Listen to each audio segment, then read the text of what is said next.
ऐसा बादशाह जो लाइलाज बीमारी से तड़प रहा था। दरबार के बड़े से बड़े हकीम हार मान चुके थे। तभी एक अजनबी आया जिसने कहा, मैं बिना दवा छुए बादशाह को ठीक कर सकता हूं।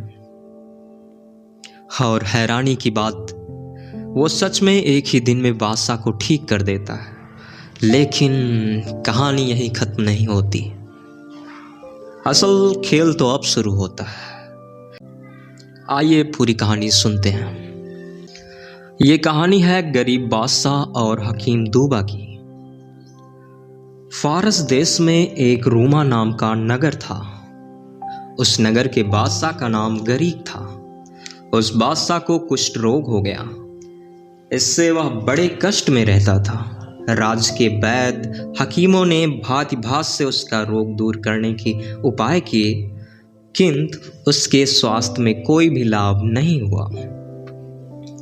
संयोगवश उस नगर में दूबा नाम का एक हकीम का आगमन हुआ। वह चिकित्सा शास्त्र में अद्वितीय था। जड़ी बूटियों की पहचान उससे अधिक किसी और को ना थी। इसके अतिरिक्त वह प्रत्येक देश की भाषा तथा यूनानी, अरबी, फारसी इत्यादि अच्छी तरह से जानता था। जब उसे मालूम हुआ कि वहाँ के बादशाह को ऐसा भयंकर कुष्ठ रोग हुआ है जो किसी हकीम के इलाज से ठीक नहीं हुआ है, तो उसने नगर में अपने आगमन की सूचना उसके पास भिजवाई और उससे भेंट करने के लिए स्वयं ही प्रार्थना किया। बादशाह ने अनुमति दे दी तो वह उसके सामने पहुंचा और विधिपूर्वक दंडवत प्रणाम करके कहा, मैंने सुना है कि नगर के सभी हकीम आपका इलाज कर चुके हैं और कोई लाभ ना हुआ। यदि आप आज्ञा करें तो मैं खाने या लगाने की दवा दिए बगैर ही आपको रोग से दूर कर दूंगा। बादशाह ने कहा, मैं दवाओं से ऊब चुका हूँ।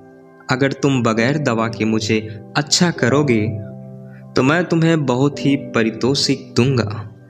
दूबा ने कहा, भगवान की दया से मैं आपको बगैर दवा के ठीक कर दूंगा। मैं कल ही चिकित्सा आरंभ करता हूँ। हकीम दूबा बादशाह से विदा होकर अपने निवास स्थान पर आया। उसी दिन उसे कोढ़ की दवाओं से निर्मित एक गेंद और उसी प्रकार एक लंबा बल्ला बनवाया और दूसरे दिन बादशाह को यह चीज़ें देकर कहा कि आप घुड़सवारी की गेंदबाजी खेलें और इस गेंद बल्ले का ही प्रयोग करें। बादशाह उसके कहने के अनुसार खेल के मैदान में गया। हकीम ने कहा, यह औषधियों का बना गेंद बल्ला है। आपको जब पसीना आएगा तो ये औषधियाँ आपके शरीर में प्रवेश करने लगेंगी। जब आपको काफ़ी पसीना आ जाए और औषधियाँ भली प्रकार आपके शरीर में प्रविष्ट हो जाएं, तो आप गर्म पानी से स्नान करके फिर आपके शरीर में दिए हुए कई गुणकारी औषधियों के तेलों की मालिश होगी। मालिश के बाद आप सो जाएं। मुझे विश्वास है कि दूसरे दिन उठकर आप स्वयं को निरोग ही पाएंगे। बादशाह सुनकर घोड़े पर बैठा और अपने दरबारियों के साथ चौगान खेलने लगा। वह एक तरफ से उनकी बल्ले से गेंद फेंकता था और वह दूसरी ओर से उसकी तरफ गेंद फेंकते थे। कई घंटे तक इसी प्रकार खेल होता रहा। गर्मी के कारण बादशाह के सारे शरीर से पसीना टपकने लगा और हकीम की दी हुई गेंद और बल्ले की औषधियाँ उसके शरीर में प्रविष्ट हो गई। इसके बाद बादशाह ने गर्म पानी से अच्छी तरह मल कर स्नान किया।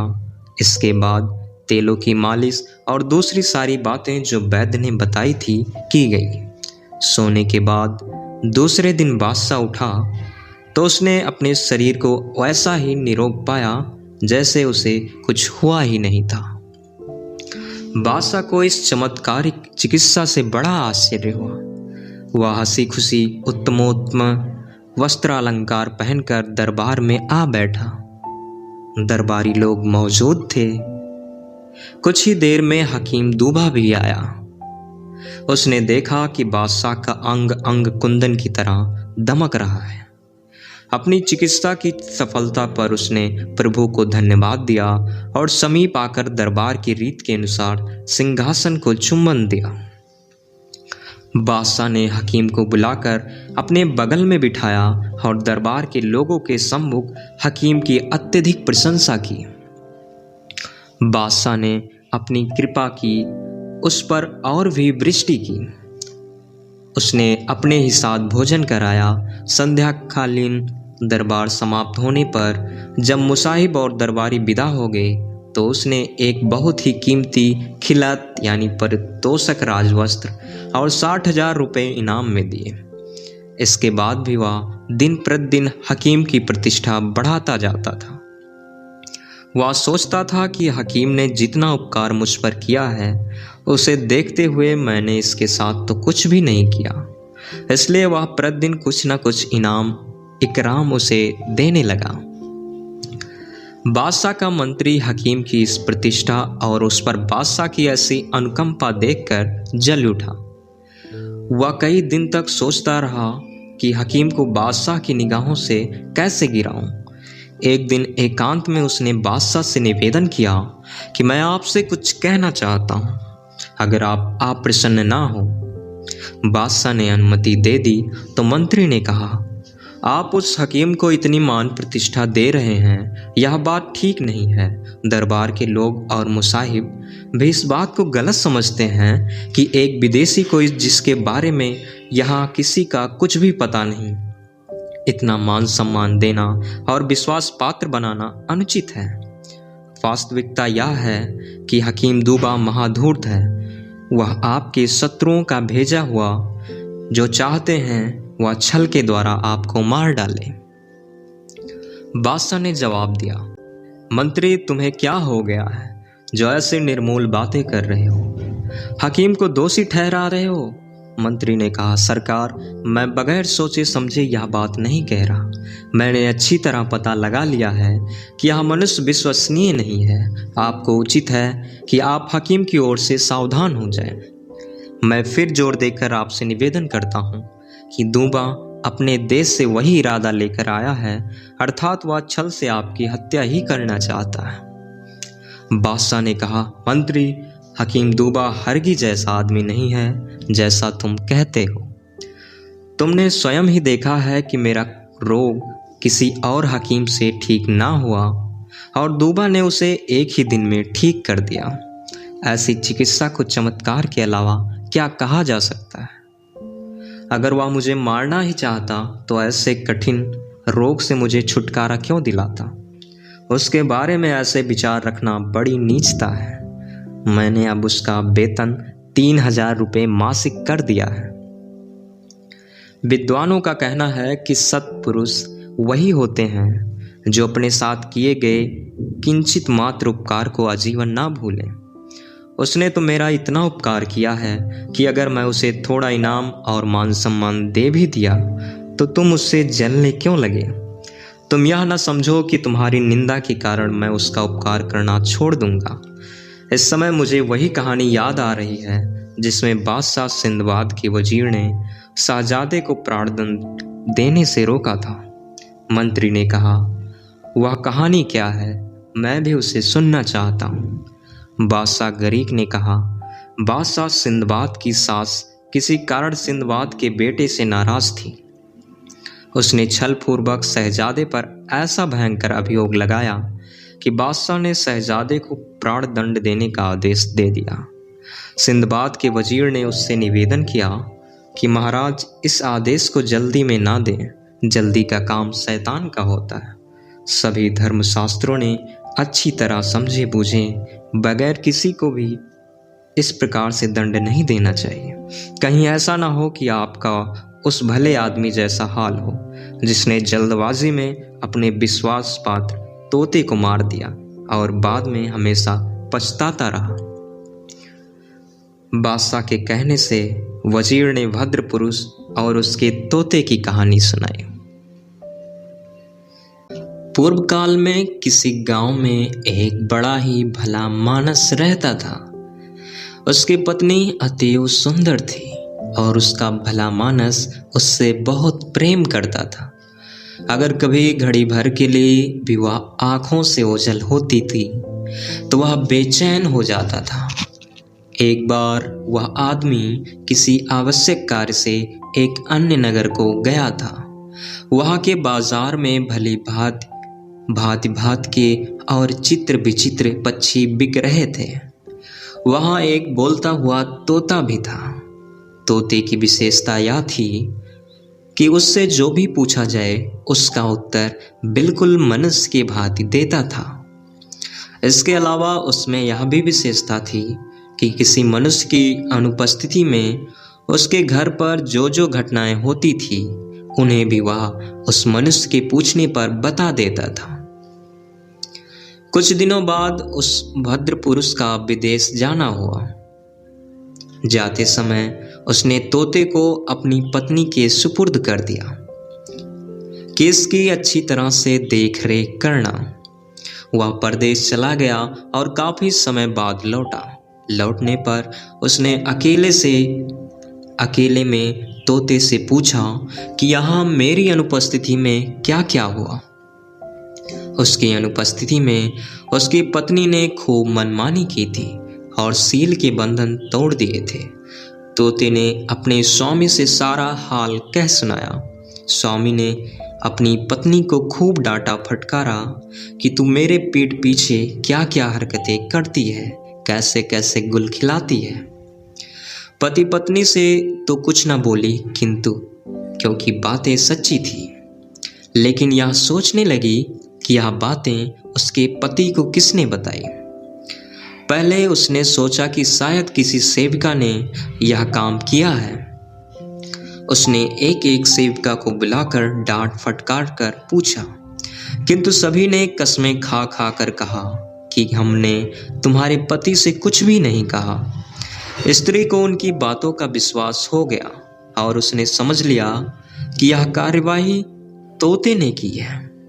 उसने तोते से कुछ न कहा, क्योंकि तोता इस बात को भी अपने स्वामी को बता देता, किंतु वह इस फिक्र में रहने लगी कि किसी प्रकार तोते को अपने स्वामी के सन्मुख झूठा सिद्ध करें और अपने प्रति उसके विश्वास और संदेह को दूर करें। कुछ दिन बाद उसका पति एक दिन के लिए फिर गांव से बाहर गया। स्त्री ने अपनी सेविकाओं को आज्ञा दी कि रात में एक सेविका सारी रात तोते के पिंजरे के नीचे चक्की पीसे, दूसरी उस पर इस तरह पानी डालती रहे जैसे वर्षा हो रही है, और तीसरी सेविका पिंजरे के पीछे की ओर दिया जलाकर खुद दर्पण लेकर तोते के सामने खड़ी हो जाए और दर्पण पर पड़ने वाले प्रकाश को तोते की आंखों के सामने रह रह कर डालती रहे। सेविकाएं रात भर ऐसा ही करती रहीं और भोर होने के पहले उन्होंने पिंजरा ढक दिया। दूसरे दिन वह भद्र पुरुष लौटा तो उसने एकांत में तोते से फिर पूछा कि कल रात को क्या क्या हुआ। तोते ने कहा, हे स्वामी, रात को मुझे बड़ा कष्ट रहा। रात भर बादल गरजते रहे, बिजली चमकती रही और वर्षा होती रही। चूंकि विगत रात को बादल और वर्षा का नाम भी नहीं था, इसलिए आदमी ने सोचा कि यह तोता बगैर सिर पैर की बातें करता है, और मेरी पत्नी के बारे में भी इसने जो कुछ भी कहा है वह बिल्कुल बकवास थी।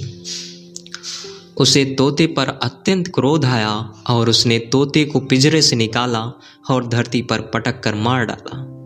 वह अपनी पत्नी पर फिर विश्वास करने लगा, लेकिन यह विश्वास अधिक दिनों तक नहीं रहा। कुछ महीनों के अंदर ही उसके पड़ोसियों ने उसकी पत्नी के दुष्कृत्यों के बारे में ऐसी ऐसी बातें कही जो उस तोते की बातों जैसी थी। इससे उस भद्र पुरुष को बहुत पछतावा हुआ कि बेकार में ही ऐसे विश्वास पात्र तोते को जल्दी से मार डाला। मछुआरे ने इतनी कहानी कहकर कागर में बंद दैत्य से कहा कि बादशाह गरीक ने तोते की कथा कहने के बाद अपने मंत्री का कहा, तुम दुश्मनी के कारण चाहते हो कि मैं दूबा हकीम को, जिसने मेरा इतना उपकार किया और तुम्हारे हाथ में भी कोई बुराई नहीं है, निरपराध ही मरवा डालूं। मैं तोते के स्वामी जैसा मूर्ख नहीं हूँ जो बगैर सोचे समझे ऐसी बात जल्दबाजी में करूं। मंत्री ने निवेदन किया, महाराज, तोता अगर निर्दोष मारा भी गया तो इसमें कौन सी बड़ी बात हो गई। ना स्त्री का दुष्कृत्य कोई बड़ी बात है, किंतु जो बात मैं आपसे कह रहा हूँ वह बात बड़ी है और इस पर ध्यान देना जरूरी है। फिर आपके बहुमूल्य जीवन के लिए एक निरपराध व्यक्ति मारा भी जाए तो इसमें खेद की क्या बात है।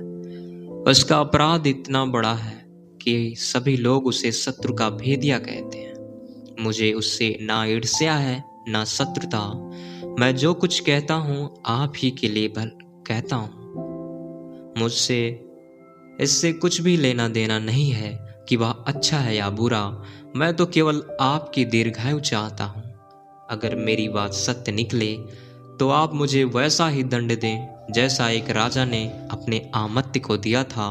उस आमत्य को अंततः राजाज्ञा से मरना ही पड़ा था। बादशाह ने फिर पूछा, किस राजा ने आमत्य को प्राणदंड दिया और किस बात पर दिया। मंत्री ने यह कहानी भी कही। अगली कहानी सुनने के लिए कि किस बादशाह ने आमत्य को मृत्युदंड दिया था, हमारे चैनल को अभी सब्सक्राइब कर ले। अगली कहानी जल्द ही नेक्स्ट वीडियो में आपको सुनने को मिलेगी। तब तक के लिए देखते रहिए एलेक्स विजडम। Thank you.